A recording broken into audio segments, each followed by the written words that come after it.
What's going on, everybody? It's EricRayweather back here with some more Madden 18 news for you guys. Now, EA just put out a new blog post titled Madden Mechanics Community Requests Addressed. Now, what this is basically all of the issues either from this past year or from years, going back 4, 5, 6, 7, 8 years, things that people have been wanting addressed or added that haven't been addressed. This year, one of their main things was to address the long laundry list of these type of things and fix as many as they can, and they have. Now, I've addressed quite a few of these in my previous videos because I've watched interviews and talked to some people that, have the inside information, but there are some new things in here I didn't cover, so I'm going to quickly just go down this list. I'm just going to go in order and read off of their blog post, and I will, give my thoughts briefly on each thing and explain everything as best as I can. The first thing is off-ball injuries. I did cover this. Basically, when playing in simulation game style, players not directly involved in the tackle can be injured now. This includes offensive and defensive linemen. This is mainly for franchise mode and CFM guys. This is something that a lot of them have been wanting, off-ball injuries, because it's realistic to real life. So that has finally been added into the game. So if you're playing franchise or CFM, you're going to want to stay on top of your injuries a little bit more than in years past, because you're going to be seeing a lot more injuries now. The ball hawk skill mechanic, I have addressed this quite a few times. I'll briefly go over it again. You can no longer hold Y or triangle during the entire play on defense as the user and get the ball hawk animation. What this did was just allow you to intercept balls that were just 10 yards behind you. You would get crazy animations and intercept the ball. That's gone. You have to now time it. You can't just hold it the entire play. You'll see a user skill notification pop up and tell you the mechanic was timed correctly or not. Quarterbacks can also fake out defenders holding ball hawk with a pump fake. So if you're running around holding ball hawk and somebody pump fakes, you're going to just be completely left in the dust. So be careful this year. You have to time your interceptions. The hit stick skill mechanic has been updated. I did cover this at some point. I will go over it again. The hit stick is now solely back on the right stick. It is not on the X and square buttons anymore. You have to use the right stick. You can hit stick high or hit stick low, and you must time it. It's going to be a lot harder to time this year. You're not going to see those suction hit sticks like you've been seeing the past few years. You're going to really have to time it, and if you don't time it correctly, you're going to pay for it this year by missing completely. Ball carrier special moves. Every one of the ball carrier special moves, such as juke, spin, and hurdle, have been updated in Madden 18. The moves are faster and more efficient.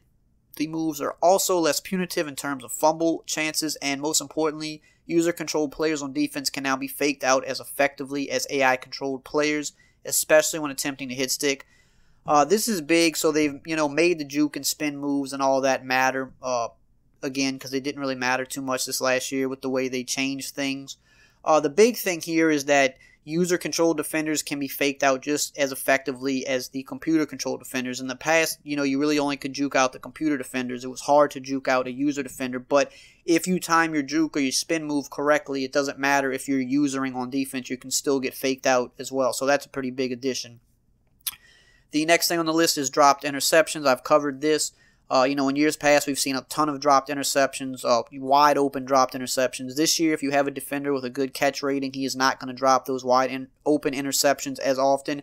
This is mainly for competitive game style. On simulation mode, you might not see as many dropped interceptions, but it's not going to be as big of a deal. This is mostly for people playing on competitive mode. The swerve catch, I've gone over this. Basically, this is the user catch where you take your wide receiver, you swerve him in order to kind of glitch out the defensive back and make him, run away.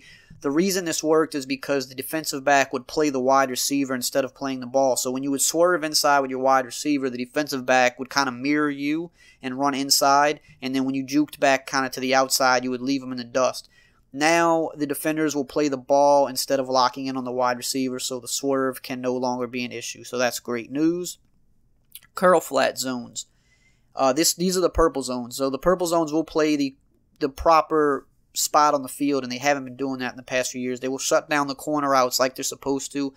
The reason they were bad these last few years is because they would kind of bite down on underneath flat routes and stuff like that.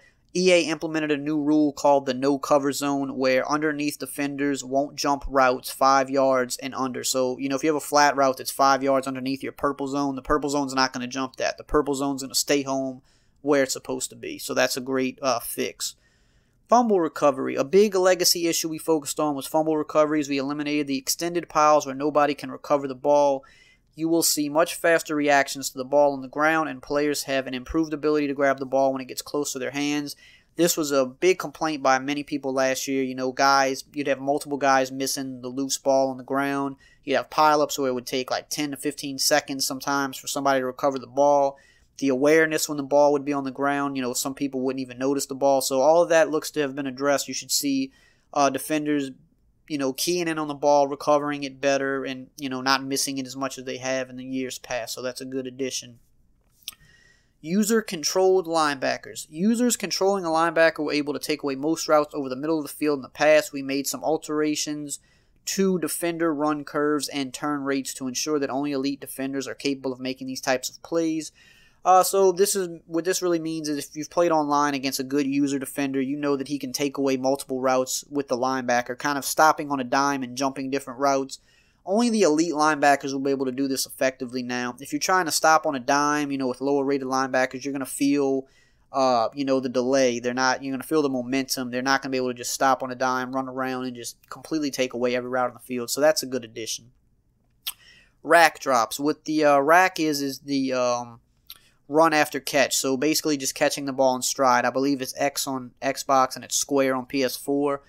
A big issue with this last year was just people going for rack catches and dropping wide open passes. It only happened when you try to do the rack catch.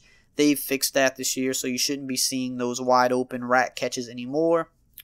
Hard flat zones. The community stated that they wanted hard flats to play the flats more aggressively. We did some work on their logic so they do a better job of reading the route progression and taking away throws to the flats. Personally, I thought hard flat zones for the most part played okay, but I guess they could have played a little bit better, so it looks like now the hard flat zones will be more aggressive and jumping flat routes than they were last year. AI defenders, SWAT versus interception. Another top competitive community request was to remove outcomes where defenders would swat down what would have been an easy interception. On competitive mode only, defenders will now always go for the interception on an open read on the ball. So in competitive mode, for y'all that are going to play competitive style, basically sometimes a computer defender would swat the ball down when it didn't make sense when he had an easy interception. So now if it makes sense to go for the interception, the AI computer player will always go for the interception, so that is a great fix. Directional control of rack catches. So what this is, if you've noticed, when you try to rack catch a flat or maybe a corner route, anything going towards the sideline, you would oftentimes have no control over your guy and he would just run out of bounds. Now you can actually steer him, so if you have the room to make it happen, when you rack catch something going towards the sideline, you can kind of directionally steer him upfield so that you're not forced to be going out of bounds. You have control over how your guy runs after the catch, so you can get more yards out of those catches that you weren't able to get in these last couple years. So that's a good fix as well. Size and weight matter. The formula used to determine the outcomes of hit sticks and impact blocks will now use weight and momentum of the players involved in the interaction. You will see far less instances of smaller players successfully landing a hit stick on bigger ball carriers or wide receivers impact blocking bigger linebackers, especially when not moving with enough speed to make the big hit. So they've just, you know, this is just real life football and physics right here. They've made size and weight matter more. Your smaller linebackers won't be able to successfully hit stick your big ball carriers. Your smaller wide receivers won't be able to impact block big linebackers. So the size and weight of your player as well as the momentum is going to matter when blocking and hit sticking. So that is a great fix. I'm sure everybody would be happy with. Let's see. Low rated QB accuracy. Complaints about lower rated QBs being too accurate have been addressed with a new inaccuracy system. Expect to see more inaccurate throws from lower rated quarterbacks, especially on simulation play style.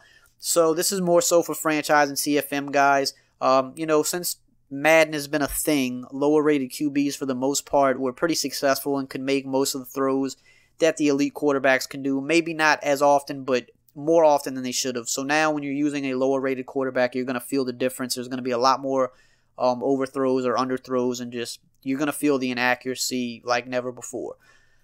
Defense in practice mode. This is a huge fix. I don't know why it took this long to get this, but what this is when a user is on defense in practice, the AI will not snap the ball if it senses the user making defensive adjustments. So if you're a guy that uses practice mode to practice defenses, making certain adjustments or trying to find certain blitzes, stuff like that, you need to have two controllers, or you did in the years past, because if you would go on defense against the computer in practice mode, the computer being on offense, they would just quick snap the ball every play. You couldn't make adjustments. Now, the system, if they sense you making adjustments on defense, the computer will not snap the ball until you're done. So that's a great fix right there. I'm sure everybody could be happy with that. Slower players catching faster players. The game in the past could create scenarios where ball carriers on breakaway runs could not be caught from behind by defenders with lower speed. We were able to solve this long-standing legacy issue with some key changes to defensive run curves and stamina. So, if you're running in a straight line, and you're the faster guy, you're going to still, stamina, if you have stamina on your side at least, you're going to win that every time. But in situations where you're a slower guy but you have a good angle on a faster wide receiver or running back, sometimes it was hard to run them down from behind. Now that won't be as hard. If they have the right angle because of the new run curves, and if the stamina, of your player is high, you will be able to run down a faster guy when it makes sense. But when it doesn't make sense, you're not going to outrun them.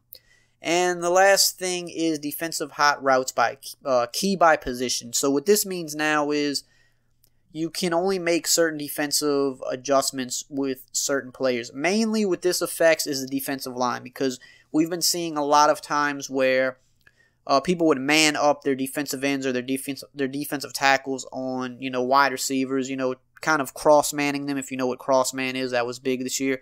You can't man up those guys anymore. Most of the other adjustments stay the same.